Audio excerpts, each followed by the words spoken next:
사람이 처음 만난 건 지난 3월 30일. A양은 이날 고용욱 씨에게 성폭행을 당했다고 경찰에 진술했는데요. 사건이 접수되고 고용욱 씨 본인이 조사를 받은 날은 그로부터 한 달이 넘게 지난 5월 7일입니다. 그녀는 왜 사건 1개월 이상 지난 시점에서 경찰에 신고를 하게 된 걸까요?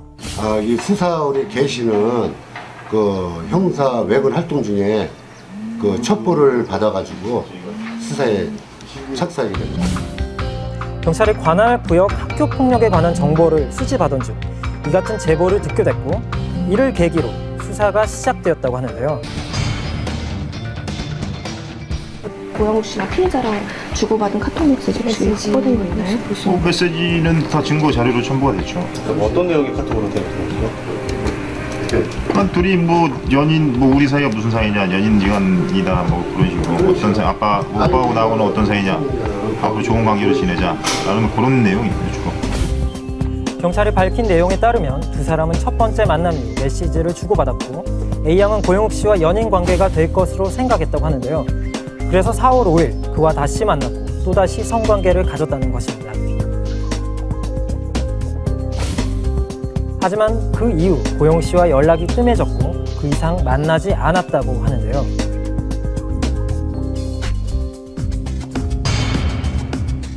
그러나 지난 10일 고용욱 씨의 측근은 한 매체를 통해 전혀 다른 사실에 대해 언급했습니다. 고용욱 씨는 그런 내용의 메시지를 A양에게 보낸 적이 전혀 없다는 것이었는데요. A양과 주고받았던 메시지 전부를 현재도 보유하고 있고 이를 공개할 의사도 있다고 밝혔습니다. 이는 경찰의 입장을 정면으로 반박하는 내용에서 눈길을 끌었는데요.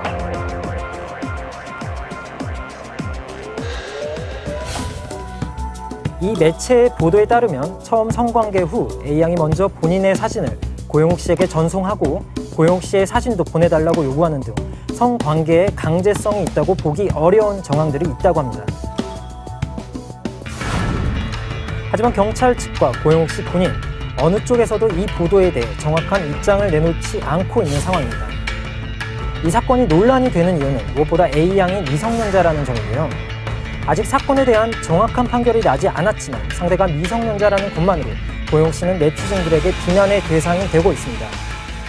아직 혐의에 대한 정확한 판결이 나오지 않은 상황인데요.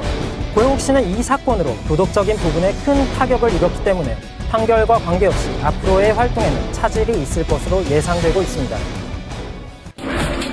더 많은 뉴스를 원한다면 go to enews24.net